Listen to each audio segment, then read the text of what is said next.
You're welcome. Okay, sounds good. Yeah, that's people are still joining in. Let's give them a few. Okay. Thank you. All right.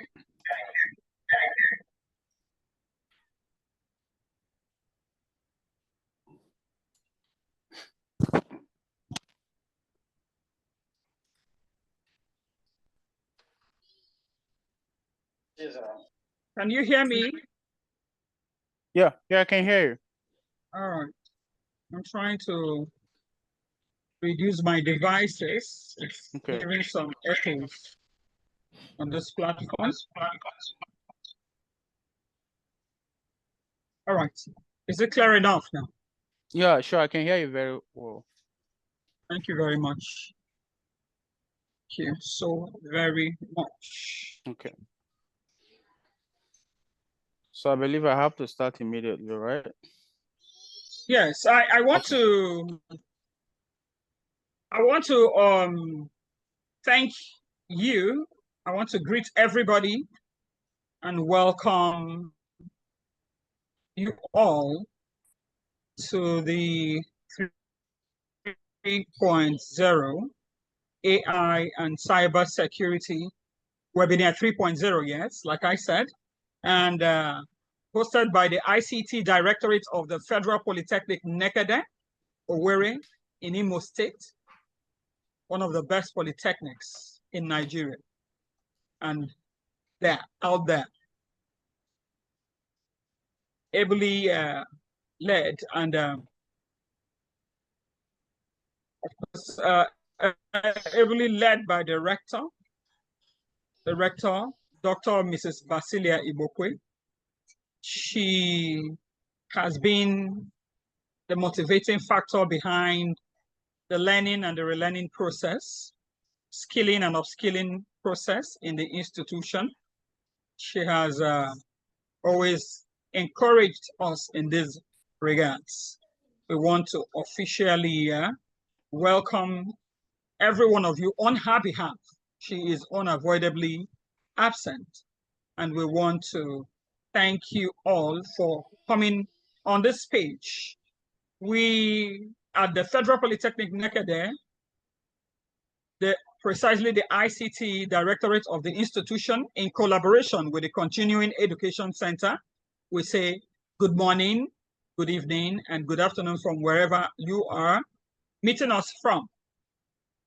Tonight's session, tonight I said, because this is the Nigerian time we are at. Tonight's session focuses on trust, privacy, intelligence in the age of smart tech. I want to quickly introduce our guest speaker in a very short profile, very, very short profile. We'll be seeing more and more of him from time to time. We'll be reaching out, he will be reaching out to us. We will be reaching out to him on this platform. We want to thank Dr. Elvin Ugonna Eziama, a cybersecurity and AI expert from the University of Windsor, Canada. Please, his timing with us on Sunday, on a Sunday basis or weekly basis, or Sundays, is quite, I know what it took us to get him on this this point, and for us to get to meet at this point, it wasn't easy. We want to really thank you, but that we will do that in between, even after and more of the sessions until we finish this particular 3.0 series of the AI and cybersecurity team. I would like to encourage you to stay muted. Stay muted. You can use the chat for questions. Certificates will be issued for registered attendees. This are our housekeeping. I want to mention a few of our housekeeping points here. I repeat, kindly stay muted because we don't intend to stay more than 1 hour, 30 minutes on this line, or 1 hour precisely, because of your time and because of our speakers, guest speakers timing. Kindly use the chat for questions if need be. You can also signify by raising up your digital hand if you'd like to make your presentation verbally via a voice call. Like I said, the certificates will be issued for registered attendees. During the session, we will also, like I mentioned, that if you like to talk, you could signify by raising up your digital hand. We'll always acknowledge greetings. We'll always want us to keep the tone very polite and responsive and constructive. Any interruptions, we will mute. The speaker is at a particular time frame.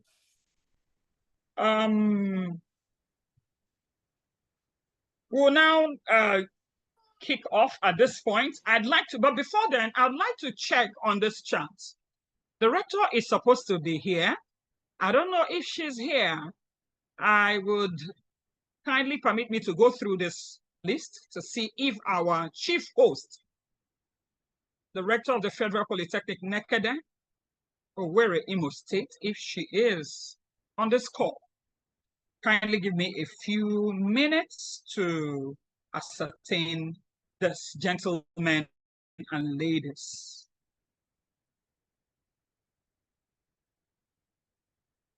All right, she is not here. She just chatted me. All right, on this note, Dr. Elvin, you have the floor. We want to believe all that we are doing has been committed into the hands of the Almighty. The God that perfects all our heart desires. We want to pray to him. We thank him for this opportunity.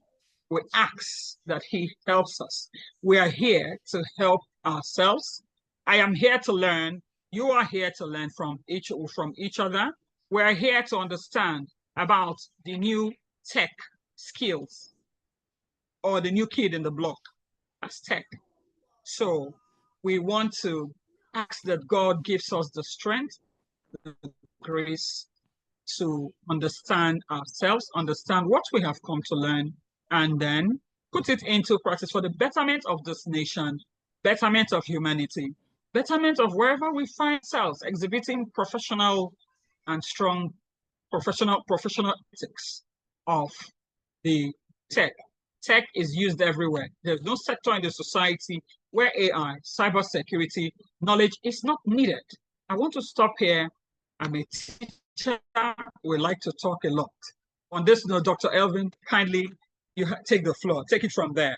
Thank you, sir. All right, thank you. Can you people hear me? Loud and clear, sir. Okay, that sounds good. All right, thank you very much. Just for the sake of intro, once again, Eziama Elvin Ugonna, and then in Canada here. Then working as an assistant professor and at the same time as a senior research associate in both Ugonna University and then University of Windsor. Actually, I specialize in the area of applied AI, and I've done some couple of works in this area in different fields altogether, like in the area of connected and autonomous vehicle security, Internet of Things, and then currently I'm just working in the area of AI and privacy, more especially in the area of federated learning and some privacy techniques like homomorphic encryption, secure multi-computation, and then differential privacy. So actually, my very aim is just to have a kind of a tutorial workshop whereby we understand the nitty-gritties of what we're actually doing with respect to this AI. There are a lot of areas of AI, ranging from deep learning, machine learning, robotics, and all of that. But I think I our concentration will be, for this tutorial, will be centered on AI privacy, where we discuss decisively on federated learning, differential privacy, and then homomorphic encryption. And I would want us at the same time to have a knowledge of natural language processing. If not for any other thing, someone might use it to get job, as we are seeing a lot of chatbots today doing some wonderful works. Someone can use it to get job remotely, or maybe if you see yourself in the Western world, you see something you can lay hands on to, start off as a job, so to say. So this is just more or less, I want to share what we're likely gonna use as our maybe introduction today. Some other time we're not going into details anywhere. Just a moment.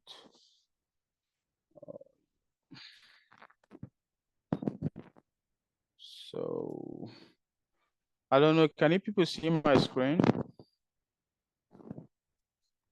Hello? Hello? Yes, sir, we can see your screen, sir.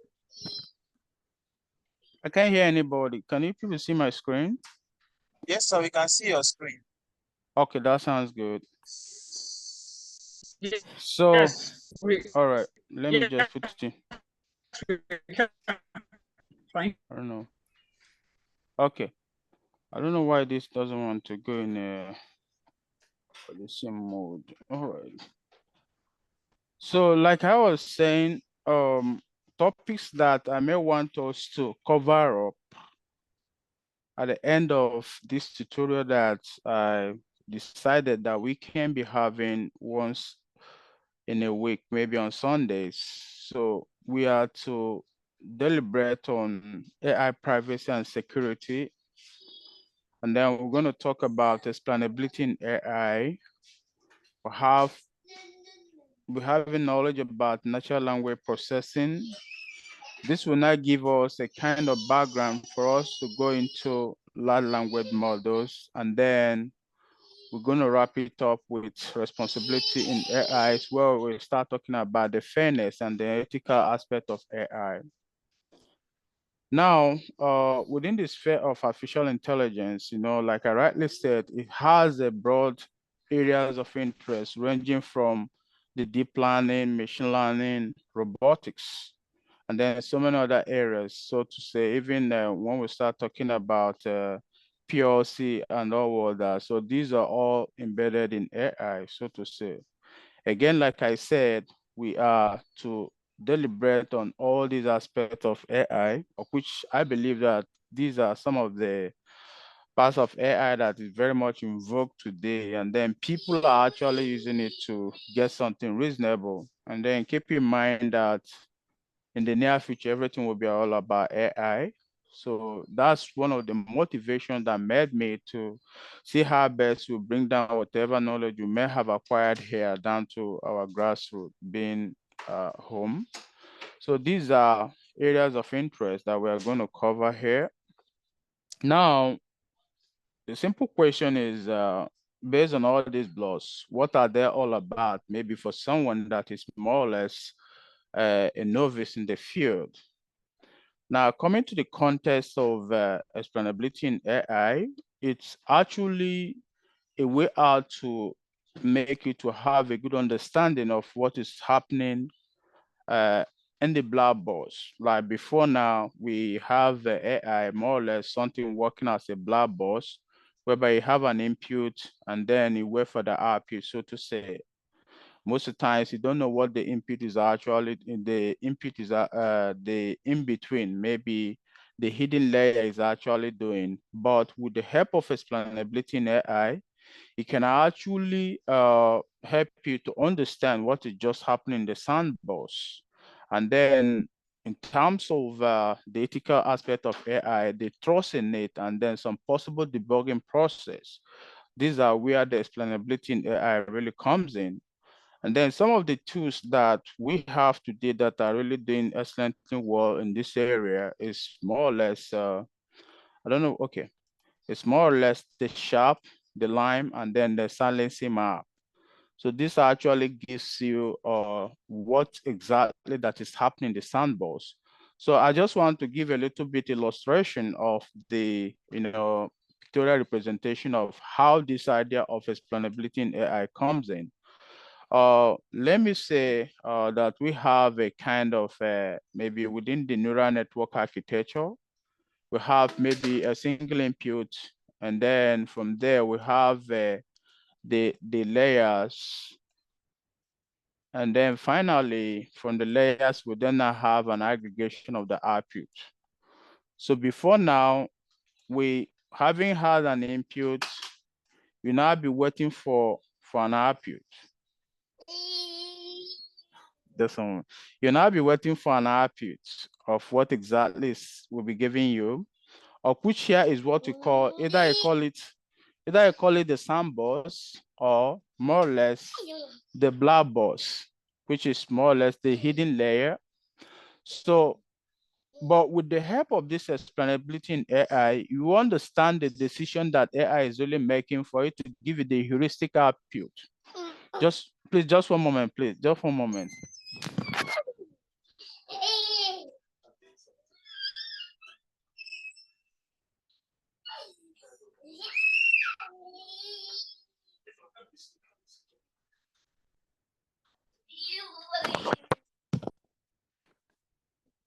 Please, I'm very sorry for my apologies for the interruption. So, are we there?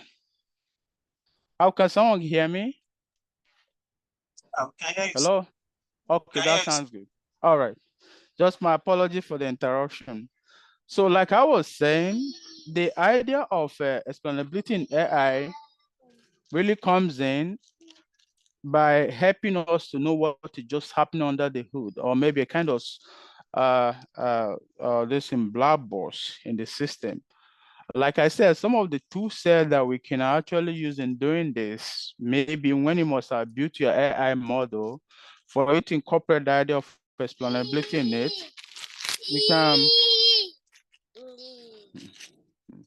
you can actually make use of these two sets like lime, and then sharp, and then silencing map. Maybe with time, we'll have time for us to do the implementation of all this, and I'm just illustrating. Now, another branch of AI that we are going to deliberate on the course of the whole process is natural language processing. You see that we've been having a kind of, hypes and then waves of natural language processing. Maybe when you must have iterated from natural language processing and then start talking about the large language models that can result to building of some heuristic chatbots like ChatGPT, Cloudea, by Anthropic, and then maybe by Google and all of that. So the bedrock of this large language model roots from this natural language processing, of which that's part of what we are going to cover in the whole process. And then what does this natural language processing all about? It's just a way out to have a kind of good understanding, making some possible interpretation, and then generate human languages. So tasks like, we can see tasks like, sentiment analysis, machine learning, machine translation, and then possible summarization process. And then there are a lot of tool sets that we can actually use with respect to this natural language processing. Apart from the ones I've just listed here, like the RNN, the transformers, and then we can as well look into attention-based models, so to say. Maybe with time, I'm going to show you guys how we can use prompt engineering. I don't know whether if any person know about prompt engineering here. Can we hear me? Yes, we can hear you. You know that Okay. this, let me drop a word or two. You know that this space is, let me drop a word or two. Okay. This space is, well, I say, filled with majorly workers from the educational sector, lecturers from universities, polytechnics, colleges of education, Okay. as well as students. Okay. So I know that this topic will be very important to us, and I know that you'll be gearing that towards how this would help us in our chosen area of profession or Mhm. where we are working and Mhm. what we are studying, no matter what it is, Mhm. be it any course in the university or the polytechnic sector. Mhm. You're going to show us the importance of the knowledge of this, and you're going to hold us by the hand and pull Okay, us that through. sounds Thank you good. very Maybe much. when I must Civil have servants are here, Mhm. lecturers are here, All and right. so on and so forth. Even industrialists, business Okay. owners. Okay. Thank you. Okay, that sounds good. Okay, maybe when I must have exhausted the intro, I will then now show us how we can actually, practicalize all these things or maybe deploy it into productions, like building some chatbots that can actually help us in education, and then even doing some possible interpretations of things anyway. So maybe when I must have finished, I'll delve into that. So that being said, this is just all about the natural language processing. Like we are to discuss about maybe with time when we start doing the implementation process, we'll now dive into the current neural network, gated and different varieties of it. We can even just go into the transformers and so many, varieties of a transformer and even some of the latest models as it stands right now, and then some pre-trained embedding models as well. So these are some things I believe just with time that we're going to cover in natural language processing. So having said that, let's just have a look at the large language models that are built upon this natural language processing. As we all know, we are seeing a lot of hypes about these large language models in building some chatbots like ChatGPT, the Google, this in the DeepSeek by the Chinese, the BET, the TIFF, and then the Llama, so to say. So the beauty of the whole thing is that you don't need to bug yourself much about the coding process as it stands today. But you just need to learn a little bit thing like the prompt engineering that you can actually, learn from Coursera and then some other bodies anywhere. So having done that, that can even give you the leverage for you to start, coding by giving it some heuristic this input and then getting something very much rewarding as an output. So we are, like I said, having exhausted the basis, which is natural language processing, we are to dive into the large language models and then see how best we can use it to build some ChatGPT, some chatbots, and all of that. Now, having said that, this is just the area I just want to, emphasize a little bit, maybe for people that might want to go into their master's or maybe doctoral. So this area of AI and privacy is just one of the innovative areas as it stands today, in as much as security is very much concerned anywhere. So in this case, we are to deliberate in different security techniques in the area of AI. So let me just explain a little bit about what this AI privacy and then security is just all about. It's just a way out for us to secure our data, the information, and then our algorithm at the same time. So in this case, we are trying to establish the idea of secure end-to-end secure end-to-end communication at this point in time. And this can be applied in different areas of interest, maybe in our government sectors. And then we can see this being applied in banking systems. And then even in health, some people have actually started doing it in health sector by ensuring that the privacy of their patients is being secured while the data is just being moved. So this can be accomplished with the help of AI privacy and security. So let me just explain a little bit in the next slide what this is all about. Now, before now, we have what we call maybe a kind of centralized system whereby it actually take care of maybe some of the computation that are being sent from the distributed system to the centralized server that does both the computational process, the interpretation, and then the possible output. So, but you have that before now that this has some attendant disadvantages as a result of single point of failure, of which peradventure, if the centralized server is being compromised, that's just the possibility of having a single point of failure. And then we have another, form of the computational system like the distributed system, where you have, peer-to-peer communication. You find that this is more or less a little bit complex in the sense that we don't really have a kind of centralized authority in the system that can actually harmonize the decision making. And then there's some level of complexity with respect to peer-to-peer. Then Google, as of 2016, come up with the idea of federated learning. So in this case, the federated learning actually is just a kind of semi-centralized or semi-peer-to-peer, in the sense that we have a centralized server that delegates the task to the nodes or the different pairs in the network, of which decisions are just being done here, and then they now send the aggregation of whatever thing they have to the centralized server. One good thing about this idea of federated learning is that, just a sec, let me just write it out, federated learning. So let's stand for learning. So one good thing about this is that data at the silo or at the respective ends are not being moved to the server. Data is being situated at the respective silos. While what really moves to the server is more or less the trend model.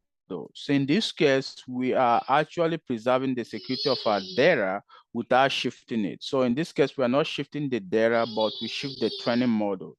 So how this actually happens is that the federated server actually sends an initial training process to the pair to the each of the pair nodes in the network. So, and then the training would then not train on the data in the respective nodes. Maybe let's take, for instance, in different hospitals with different regions, and then we have a particular place that will not serve as this federated server. So this federated server would then not send initial training to each of the hospitals. So the computational process, the training process are being taken locally in each of these hospitals. So having finished with the training, they will then now send their trend model to the cloud. So having sent that, the cloud will now aggregate each of these trend models, do some possible interpretation of it, and then send back to them, each of them, the aggregate of the trend model to each of these. So one good thing about this, like I rightly said, is that data is not being shifted, because if data is shifted, the middle and demand attack can actually launch some spoofing attack and then harness some information or steal some information as a result of the data being in transit. So, but with the help of this ideology of federated learning, data is not being shifted, but the model is shifted. So some individuals might like to have, another layer of security in this case by incorporating what we call differential privacy. So the essence of this differential privacy is just to see how best you anonymize the trend model or maybe the data, in the sense that you add some noise to the system that will now mask the real image, so that you may not end up having maybe the middle and demand attack might not be able to reconstruct the image or maybe the data or the trend model that is being sent in transit. And we can achieve this with the idea of, with the help of what we call the differential privacy.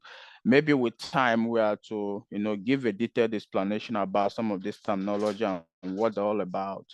So having sent that to the cloud or to the data, we can as well move ahead to have another third layer security by incorporating what we call secure multi-computation in the federated server, in the sense that the federated server will not have an idea of the information that is being sent by each of these trend models. So in that case, we are having a kind of end-to-end secure communication of our maybe trained model from the source to the destination, even in the transit. So that is just holistically about this federated learning. So one thing you just have to go home with is that federated learning, we don't need to shift the data from the source to the server before computational processes just take place. So that is just thing about this. So a lot of authors have actually done some works, and that is just a very new area that people are really working seriously, which any little thing you do in this area can even afford their paper being absorbed or being published because it has not been saturated, you know, so to say. So that is just about this area of federated learning. So like I rightly said, so these are some of the core terminologies with respect to this AI privacy, and then this insecurity, like I rightly said. So in this case, we have the differential privacy, like I said ab initio, which is this. So this is just a way out to add some statistical noise in the system to make sure that you mask the real image. And then one thing that this does is that, you know, if you're conversant with support vector machine, that's what we call the hyperplane, right? That, so what we do here is that you add noise in the system and then map the data to a lower dimensional space, in the sense that the construction process might be very much impossible by, you know, from the side of the this in the middle in the man attack. And then we have what you call homomorphic encryption. You know, conventionally we have you know, encryption and then decryption. Maybe at the source encrypt the data, and then at the receiving end you decrypt the data. But keep in mind that at the point of your doing the decryption process, somebody can launch a spoofing attack in the system and then see some possible information you have in your data set, right? But with the help of this encryption process, you don't just need to do some decryption process before some computational processes take place in your data. So that is just one good thing about this homomorphic encryption. And like I said, the secure computational and multi-computation really help to, you know, preserve the information that has been sent to the centralized server, so that the federated server does not really have information that is being sent from each of the respective pairs. So that is just the function of this secure multi-computation. So having said that, let's just have a look at, you know, the idea of, you know, responsible AI and then ethics. So the idea behind this, a lot of people have actually started doing some works in this area. It has to do with promotion of fairness, transparency, and then accountability in AI system, to see that individuals' information is not just being breached. And then you find out at the same time that even in the Western world, they might even just program some AI that is very much, you know, it's more or less a racist, so to say, and then do some discriminations between human beings. So it's just this branch of AI that really helps to checkmate most of these, you know, excesses. And then a responsible AI actually helps to promote the idea of inclusivity and then sustainability in AI development. So I think this is just all about the idea of a responsible AI and its ethics. So having said that, I think this is just the end of the introduction of the roadmap of what we are likely to achieve at the end of this course. Like I rightly said, we'll be having it once every Sunday until we exhaust the whole lot of this. I think at this point in time, I will say that that's just the end of it. So that's provision for any person to ask a question on this. Thank you.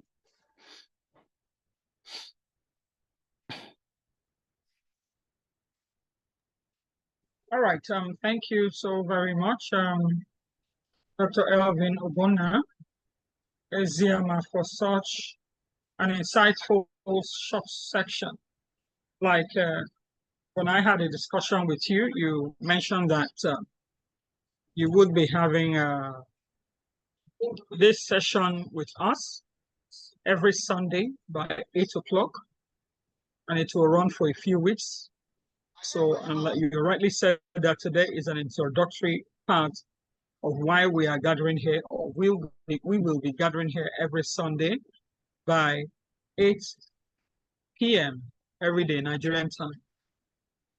you have not only deepened or assumed our understanding or our impressions about AI, its relationship with cybersecurity, but you have also challenged us to gear up and start thinking, having a rethink towards privacy, intelligence, ethical use of AI and its related field,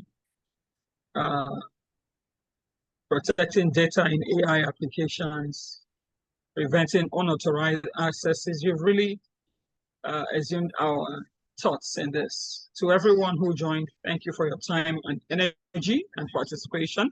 Like we said earlier, that we wouldn't want to take more than an hour per session every Sunday.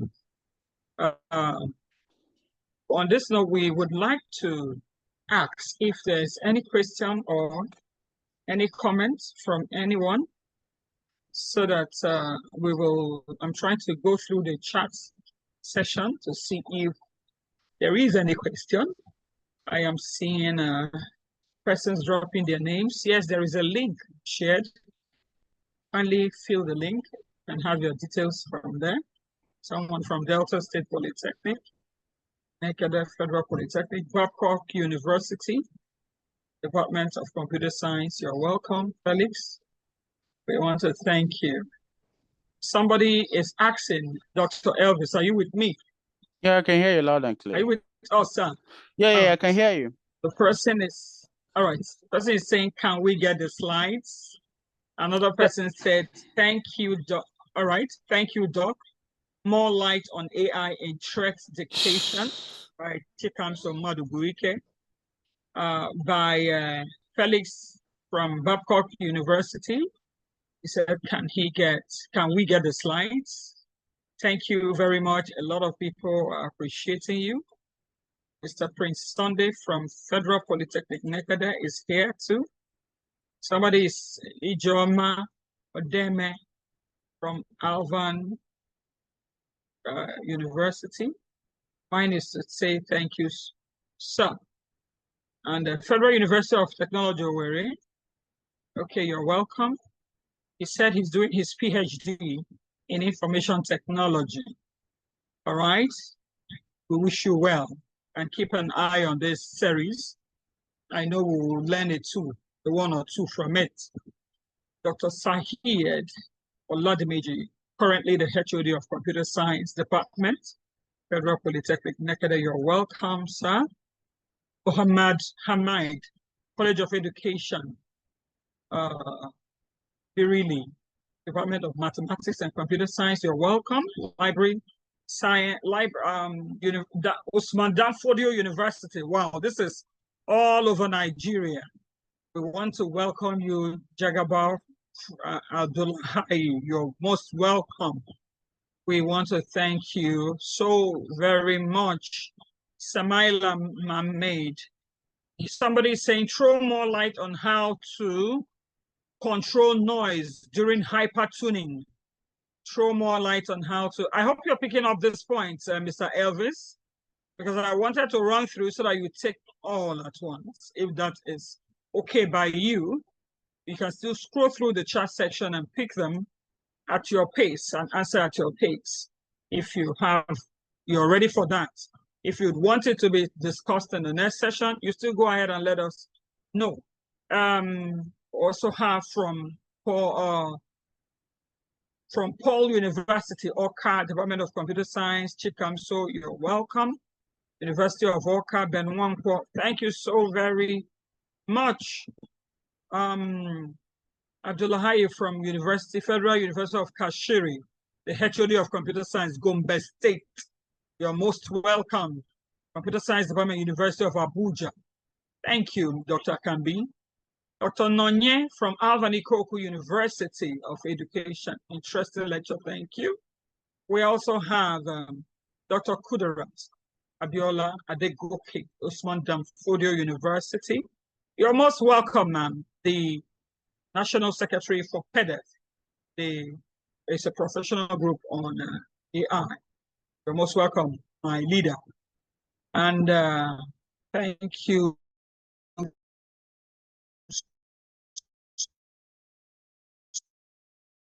So I need on this to join us on this note. Thank you so very much. HEK Ibechoso from Federal Polytechnic, Simon Okori, Elvin, Federal University of Technology. Thank you for thanking Dr. Elvis. Dr. Elvis, on this note, I think that's all we have. Somebody is saying, throw more light on federated learning, sir. And I think on this note, we will be dropping it at this. Ikeremo, somebody is saying blockchain on security of data. Ah, Dr. Elvis, you have a lot. You do have a lot, sir. Please, I need some explanation on blockchain and security of data. All right. On this note, I'll be allowing you to take it from there.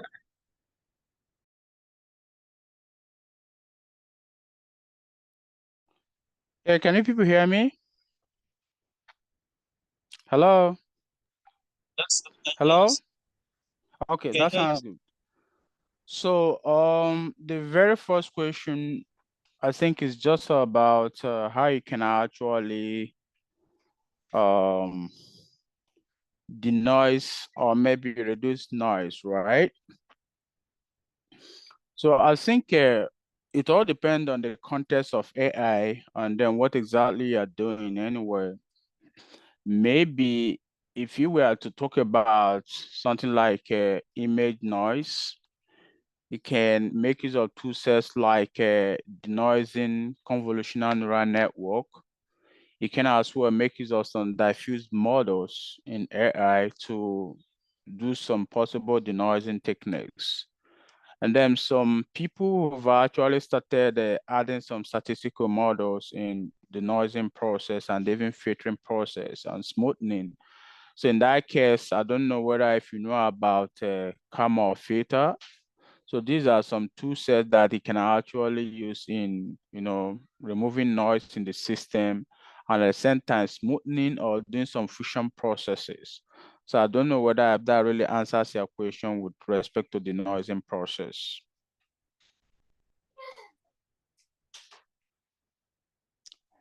Is the answer okay by you? You can move on to the next so that Okay. we Okay. end on record time.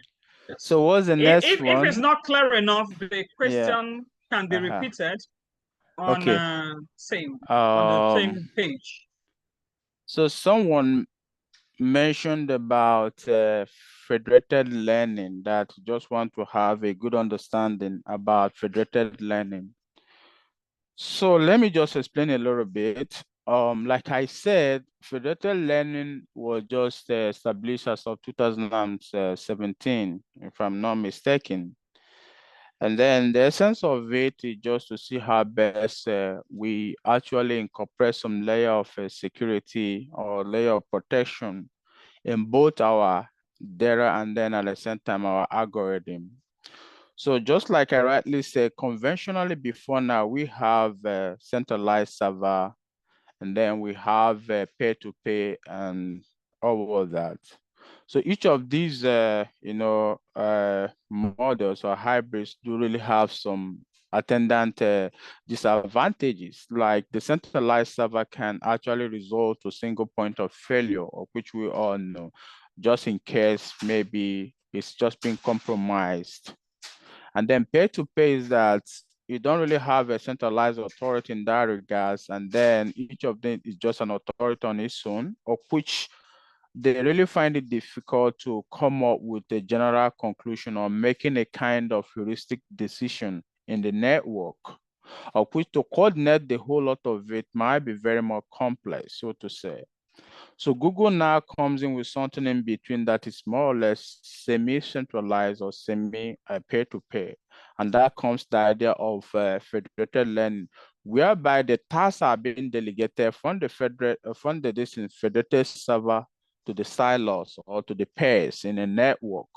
And what this actually does is that you don't need to shift, because ordinarily before now, if you are using something like the centralized server, you are meant to shift your data from your respective workstation, in that case pairs, to the centralized server for the computational process to take place there. So keep in mind that at the cost of your shifting your data from the source to the destination, it might have some spoofing attack in the system whereby some good guys or maybe middle in demand fellows might launch some attack, and then they might see some information as a result of your data being in transit. But with the help of this idea of federated learning, you don't need to shift the data, but you shift the trend model at this point in time. Now, how this actually happens is that the federated server sends an initial training to the pairs or the silos. And then training will not take place at that point in time with respect to different rounds, because, you know, in conventional machine learning model, or we talk about epochs, you know, number of training steps, but in the context of federated learning and then differential privacy and some other privacy techniques, we talk about the number of rounds in the system. So having trained the model with respect to different rounds, they will then aggregate the model in the centralized server at that point in time. Though most of the times we do have some computational issues as a result of maybe synchronization of this respective data from each of these clients to the centralized server, but there's still a way out to circumvent from that, which I will deliberate with time, what we call asynchronous aggregation in the system. So, but the key thing here is that you don't need to shift the data, but you shift the trend model that is being trained in each of the clients. And then it can actually protect your data on the trend model while being in transit. In that case, you introduce the idea of what you call two sets like differential privacy, whereby you add some statistical noise in the system that really helps to map your data to lower dimensional hyperplane. So in that case, what this actually does is that it masks the data in the same, because for someone to launch a spoofing attack and then harness the information in your system, they have to do some reconstruction process at this point in time.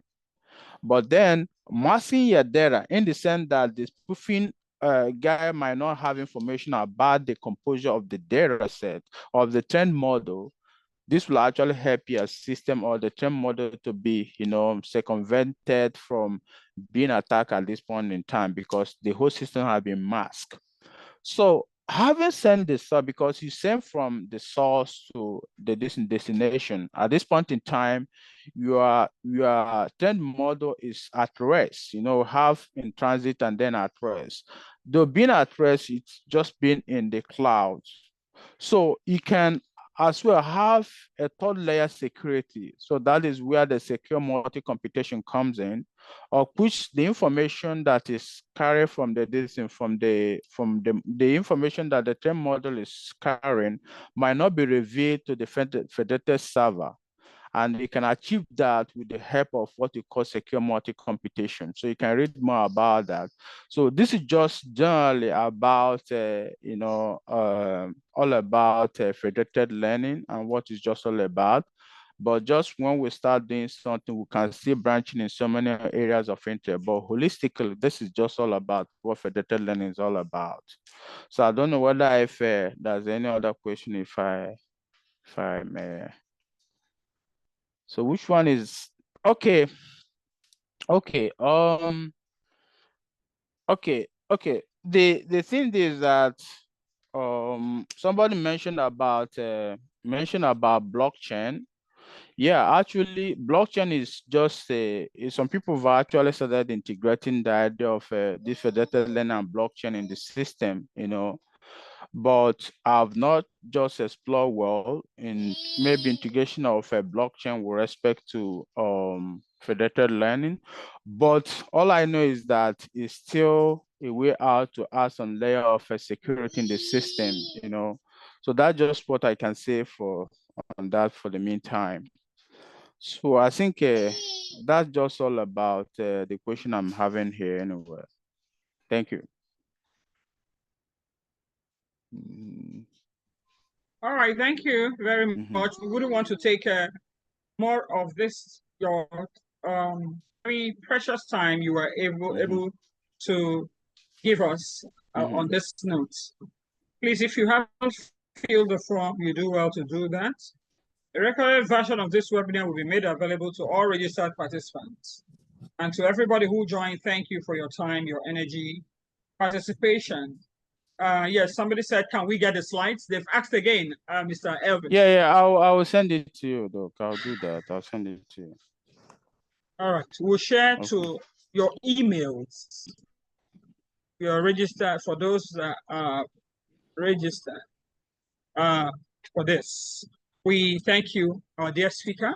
We thank you for your time. We encourage a follow-up or feedback. We know that this is a tip of the whole iceberg. You were really ready to help us, your brothers and sisters over here, to intimate us on a lot that is going on, or the newest technologies in AI. We know that AI didn't start today, but there are new technologies, new innovative technologies that are in it at the moment. We are all here to learn, and learning we were able to get. Thank you for joining webinar 3.0. Let us keep building our digital confidence. A lot of people are still dropping in notes. Thank you for so much. We might not be able to take this. We might not be able to take this. How is AI transforming the way we interact with smart devices on our daily lives? And what are some notable examples of AI-powered smart technology? We are going to look into all of this going forward.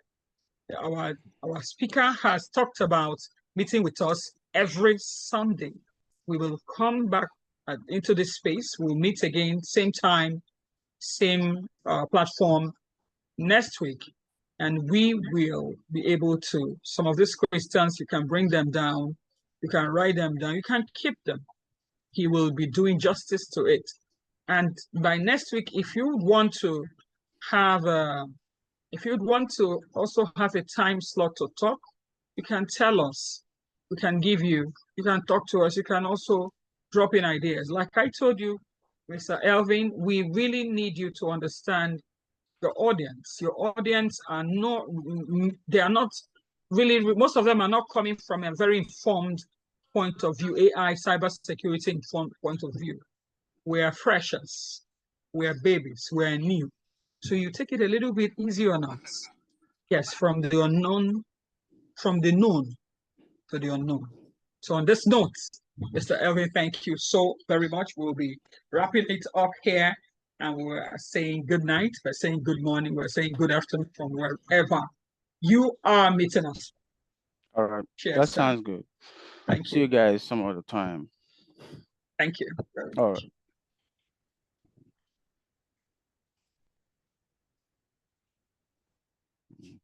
Thank you, everyone. Thank you for coming. You can log out, you can unmute. I've taken a snapshot of us, and you can unmute if you want to talk, you want to greet, if you want to make a comment, you can go ahead. I know Mr. Elvin has a very limited time, so he was really on his, there are still scholars over there, and their times are usually limited. So he was really giving me some sign to, but the time he gave was up. So if you would want to still talk to us, we are here while we say good night, while we say bye-bye, while we say see you same time next week on the same platform. Dr. Ekeled, I'm seeing you. Thank you for coming, Dr. Zahu. Thank you for coming. Dr. Macaulay, thank you. Dr. Ladimeji, Dr. Emeka Okore, Dr. Ibechoza, thank you so very much. We are honored to have you all on this platform. Yes, today's one looked like it's too technical. He will take it easy on all of us so that we can flow and all be on the same page. Thank you.